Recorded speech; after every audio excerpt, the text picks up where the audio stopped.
Mana bisa tidur begini?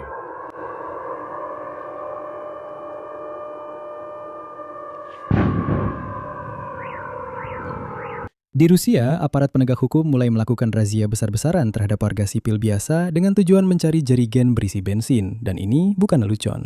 Sebekino di wilayah Belgorod terendam air setelah bendungan jebol, dan malam ini Belgorod serta Anapa di wilayah Krasnodar juga diserang oleh drone Ukraina.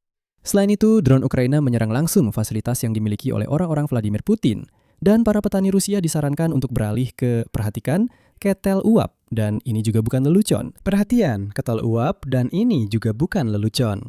Ukraina terus melakukan serangan drone secara masif dan yang penting efektif ke seluruh Rusia. Dan saya akan mulai dengan sebuah detail yang menggambarkan apa yang terjadi di Rusia jauh lebih baik daripada laporan apapun. Di wilayah Peskov, aparat mulai mendatangi rumah-rumah pribadi dan garasi untuk mencari persediaan bensin milik warga. Bukan narkoba, bukan senjata, bukan, tapi bensin. Gubernur Mikhail Federkin melaporkan bahwa selama razia di koperasi garasi ditemukan pelanggaran berat. Secara khusus, warga menyimpan persediaan bahan bakar dalam jerigen dan semuanya dibuatkan berita acara. Dendanya hingga 15.000 rubel. Bahkan, gubernur juga membanggakan bahwa para pelanggar ditemukan berkat laporan dari tetangga yang mengatakan bahwa orang-orang tersebut membanggakan diri memiliki jerigen berisi bensin. Sampai sebegini jadinya semua ini. Setelah itu, drone Ukraina menyerang pusat logistik di wilayah Moskow yang dimiliki oleh Yayasan Sahabat Dekat Vladimir Putin. Dan setelah itu, tiba-tiba juru bicara Kremlin Dmitry Peskov langsung menyerukan Eropa untuk segera melakukan perundingan. Krisis bahan bakar secara resmi mulai menekan seluruh ekonomi negara setengah jadi ini. Bahkan dampaknya sampai terlihat pada sistem perbankan Federasi Rusia. Sementara itu, Laut Azov yang diblokir oleh drone Ukraina telah menurunkan ekspor gandum Rusia ke titik terendah dalam 10 tahun terakhir. Secara keseluruhan, sekarang kita akan membahas semuanya satu persatu. Nama saya Alexei Pici, mari kita bahas bersama semua topik ini. Tapi sebelum kita mulai, silahkan subscribe channel YouTube ini. Kita sedang menuju 300.000 subscriber. Saya akan sangat berterima kasih atas dukungan Anda.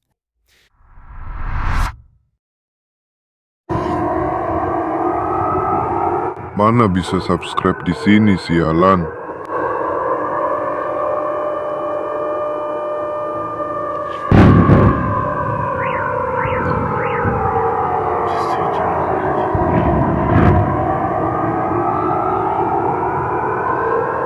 Kenapa tidak? Sudah berapa lama? 1 jam, 2 jam?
Jadi, pada malam tanggal 21 Juli, setidaknya 350 drone Ukraina terbang ke wilayah Rusia. Dan diketahui bahwa serangan tidak hanya dilakukan dengan drone, tetapi juga dengan roket ke Belgorod. Serta ada serangan ke Anapa di Krai Krasnodar. Dan bukan hanya itu saja. Tapi sekarang mari kita rangkum hasil hari kemarin, karena ada beberapa target yang sangat menarik yang terkena serangan di sana. Pertama, akibat serangan drone terhadap bendungan Waduk Belgorod. Banjir mulai terjadi di Shebekino. Terobosan terjadi di seluruh lebar pelimpah. Panjang bagian yang rusak sekitar 35 meter. Dengan demikian, saat ini jalur logistik Rusia diputus agar mereka bahkan tidak melirik ke arah Ukraina. Jadi, wilayah yang tergenang air berarti kawanan Rusia pasti tidak akan bergerak ke arah Ukraina. Dan seperti yang ditulis media lokal, kerusakan kali ini jauh lebih parah dibandingkan musim gugur tahun 2021. Saat itu hanya pintu air yang rusak dan saat itu juga orang-orang Rusia mencoba menyerang wilayah Kharkiv. Kali ini di area Perimpah terjadi runtuhnya bendungan secara nyata. Kedua, sementara orang-orang Rusia mengeluh bahwa barang dagangan mereka terbakar di gudang-gudang Faiberis, apa yang harus dilakukan? Barang saya senilai 10 juta ikut terbakar. Ternyata pada pagi hari tanggal 20 Juli, drone militer Ukraina menyerang kompleks logistik Gerbang Selatan di Domodedovo, pinggiran Moskow. Ini adalah pusat pergudangan besar dengan luas total 600.000 meter persegi. Dan lokasinya sekitar 28 km di selatan MKAD. Terjadi kebakaran di gudang-gudang itu, dan orang-orang Rusia yang sama entah kenapa mulai mengeluh lagi. Mereka benar-benar lupa bahwa tentara mereka sudah menghancurkan beberapa gudang Novaposta biasa di Ukraina.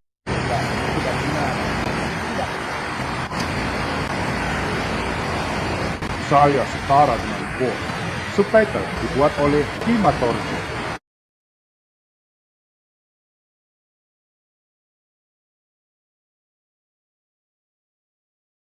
Dan yang menarik, segera setelah serangan terhadap pusat logistik Gerbang Selatan itu, Kremlin mulai sangat keras menyuarakan ketidakpuasannya.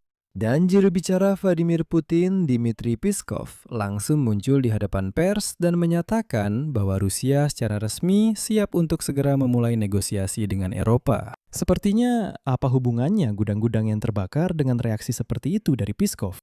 Sebuah media mengungkapkan bahwa kompleks yang diserang itu milik yayasan bernama Talenta dan Sukses, yang pendirinya adalah pemain cello terkenal Sergei Roldugin. Sergei Roldugin adalah sahabat dekat Vladimir Putin. Lebih dari itu, ketua Dewan Pengawas yayasan tersebut adalah Vladimir Putin sendiri. Dan menurut data dari sistem Spark, yayasan tersebut memiliki 84 perusahaan operator. Gudang Instant Development, yaitu drone-drone Ukraina, pada dasarnya menyerang properti yang secara langsung terkait dengan lingkaran dekat Presiden Rusia.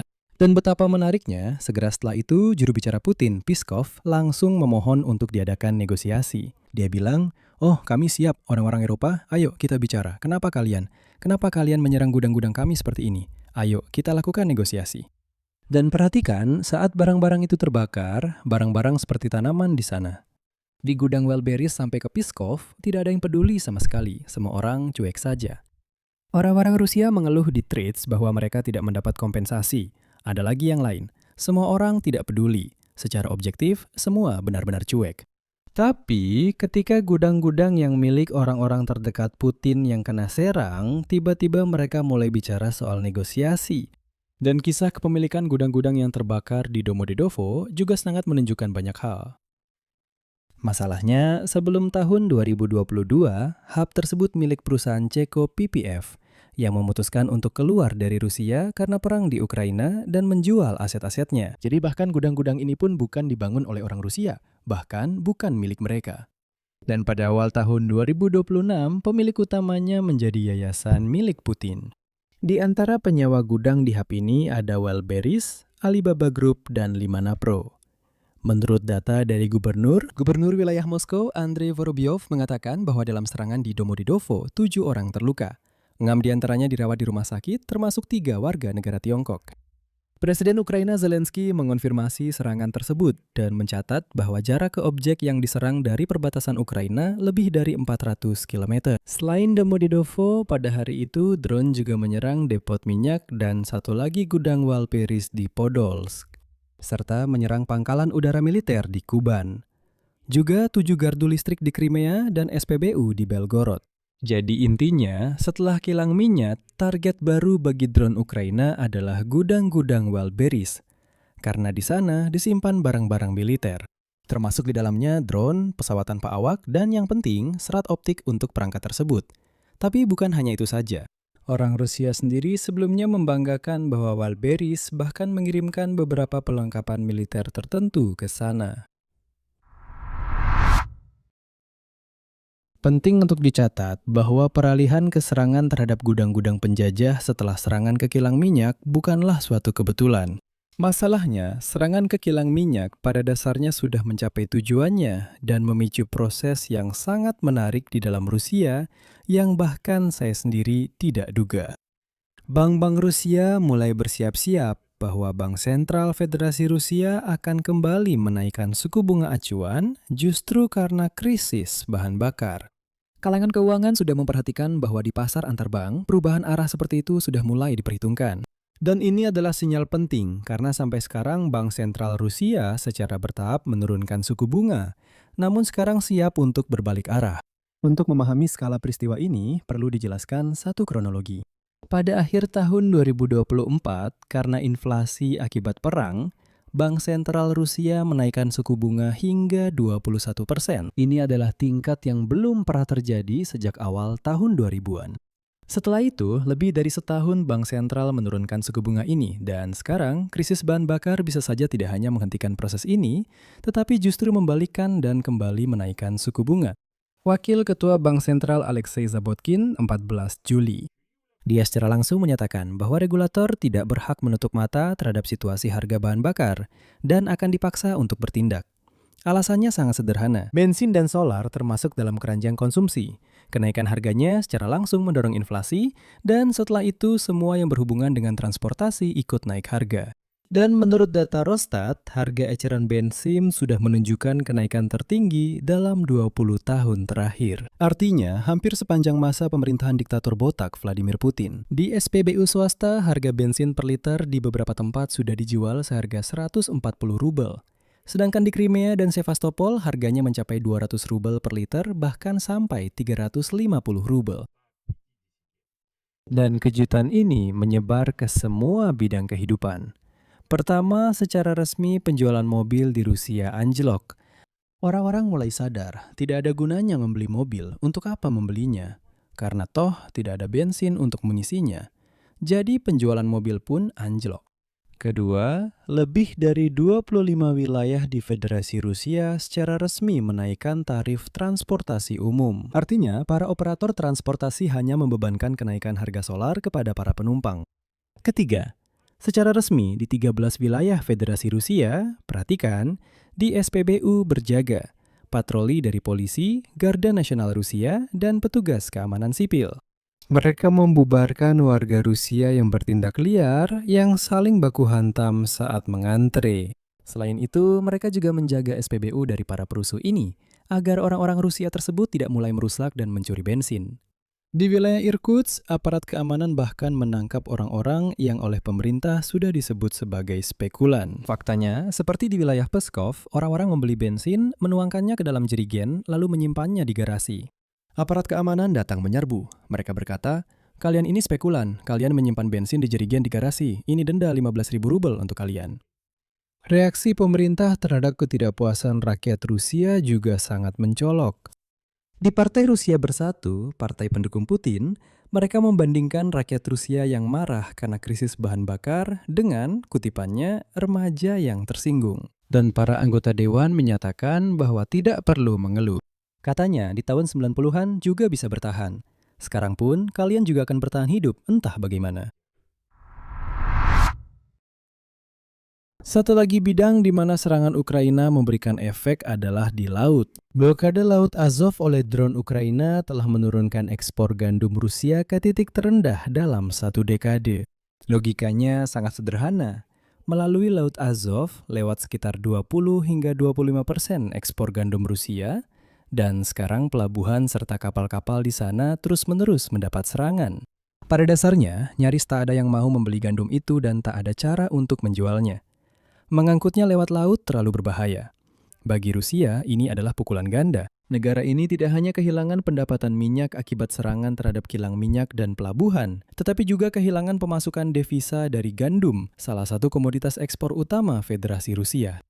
Secara bersamaan, Ukraina juga melaporkan tentang feri-feri Crimea. Menurut pernyataan pasukan sistem nirawak Angkatan Bersenjata Ukraina, dari 5 feri yang beroperasi ke Crimea melalui Selat Kerch, 3 diantaranya telah dihancurkan sepenuhnya. Dan 2 feri yang tersisa pada dasarnya telah berubah menjadi tongkang, Artinya, mereka tidak lagi berfungsi sebagai penyeberangan yang layak. Bagian dari kampanye isolasi semenanjung Crimea ini juga mencakup pemutusan logistik laut selain serangan terhadap gardu listrik. Dan di tengah semua masalah ini, Kremlin berusaha menciptakan setidaknya beberapa kabar baik. Vladimir Putin telah diberi laporan tentang kembalinya kendali Rusia atas apa yang disebut sebagai jembatan darat ke Crimea. Ya, Anda tidak salah dengar. Anda tahu, ketika saya melihat berita ini, saya benar-benar terkejut. Saya berpikir, tunggu dulu, apa yang sedang terjadi? Yang dimaksud adalah koridor darat di sepanjang pantai Laut Azov, yang menghubungkan Rusia dengan Crimea yang diduduki melalui wilayah selatan Ukraina yang diduduki. Dan masalahnya adalah pasukan Ukraina secara fisik belum membebaskan wilayah itu. Mereka belum memasuki wilayah tersebut. Namun drone Ukraina seperti yang Anda ketahui telah melakukan serangan terhadap logistik di wilayah itu, sehingga mempersulit segala bentuk pasokan. Saya sengaja mencari dan memantau informasi, dan saya melihat beberapa video yang sudah diverifikasi tentang bagaimana kemarin drone Ukraina menyerang kendaraan di apa yang disebut Jalan Raya Novorossiya di koridor darat itu sendiri. Dan tiba-tiba muncul berita bahwa Putin telah diberitahu tentang kembalinya koridor darat di bawah kendali Federasi Rusia. Saya benar-benar terkejut. Jadi laporan kepada Putin tentang kembalinya kendali atas koridor darat ke Crimea, pada dasarnya itu sekadar bagian dari upaya itu. Upaya untuk menunjukkan setidaknya sedikit gambaran positif di tengah gelombang berita buruk. Gudang yang terbakar, SPBU kosong, ekspor anjlok. Sekarang aparat keamanan juga datang ke garasi, mulai menggeledah dan memeriksa semua jerigen. Kremlin perlu menunjukkan bahwa setidaknya di suatu tempat keadaan berjalan dengan baik. Tapi, Anda tahu, awalnya saya terkejut. Lalu saya berpikir, mungkin saja orang Rusia yang sudah liar itu memang sebodoh itu, sehingga mereka benar-benar percaya berita tentang koridor darat itu kembali dikuasai. Tapi sebodoh apa seseorang harusnya sampai tidak mengerti bahwa mereka sebenarnya tidak pernah kehilangan koridor itu secara fisik. Dan berita terakhir yang secara pribadi membuat saya tersenyum. Di tengah krisis bahan bakar yang sangat parah dan kekurangan solar, Kementerian Pertanian Federasi Rusia menyarankan para petani Rusia untuk mempertimbangkan penggunaan bahan bakar tungku yang biasanya digunakan di ketal uap dan tungku industri, serta menggunakan solar dengan kandungan sulfur yang lebih tinggi, artinya standar Euro 2. Nah, semua negara maju bahkan sudah lupa kalau standar itu masih ada. Dan kementerian pun meminta informasi dari otoritas pertanian daerah tentang kesiapan para petani untuk membeli bahan bakar seperti itu, sambil mencatat bahwa Kementerian Energi telah mengonfirmasi kemungkinan produksinya. Dan selanjutnya saya akan mengutip dari media Rusia Kommersan karena saya sendiri jujur saja tidak bisa mengucapkan omong kosong seperti ini dengan wajah serius. Berikut kutipannya. Sumber Kommersan di kalangan pelaku industri berpendapat bahwa bahan bakar tungku dan solar berkualitas rendah hanya cocok untuk peralatan Soviet lama, sedangkan traktor dan mesin panen impor modern lebih menuntut kualitas bahan bakar. Seperti yang dijelaskan oleh Direktur Utama Peternakan Pebibitan Lazarevskaya, penggunaan bahan bakar tungku pada peralatan modern sangat dilarang karena dapat menyebabkan kerusakan serius dan biaya perbaikannya akan jauh lebih mahal daripada penghematan yang mungkin didapat. Namun, untuk peralatan Soviet lama yang diperbaiki sendiri oleh peternakan, pilihan ini dianggap cukup dapat diterima. Kesimpulannya, drone Ukraina menyerang jauh ke dalam wilayah Rusia dan kini sudah mencapai aset-aset yang terkait dengan lingkaran terdekat Vladimir Putin. Krisis bahan bakar yang awalnya hanya menjadi masalah di SPBU kini telah berubah menjadi faktor yang memaksa Bank Sentral mempertimbangkan kenaikan suku bunga, menyebabkan penurunan penjualan mobil dan menaikkan harga transportasi di seperempat wilayah negara. Laut Azov yang diblokir oleh drone telah menurunkan ekspor biji-bijian ke level terendah dalam 10 tahun terakhir. Dan sekarang, negara yang tidak bisa menyediakan bensin untuk rakyatnya mengirim aparat untuk mencari jerigen bensin yang disembunyikan di garasi dan memberikan denda atas hal itu. Inilah hasil dari serangan jarak jauh yang terus dilakukan oleh Ukraina. Ini adalah tekanan sistematis pada beberapa jalur utama sekaligus. Awalnya kilang minyak, lalu logistik, ekspor, transportasi, dan keuangan. Dan kalau melihat fakta bahwa pihak berwenang Rusia sampai melakukan razia ke garasi dan mencari jerigen bensin milik warga biasa, tekanan ini semakin dirasakan oleh Kremlin. Dan ini adalah kabar baik. Saya akhiri sampai di sini. Tulis pendapat dan kesimpulan Anda di kolom komentar di bawah episode ini. Jangan lupa subscribe channel ini, tekan lonceng, dan beri like. Itu saja. Jaga diri Anda. Sampai jumpa semuanya.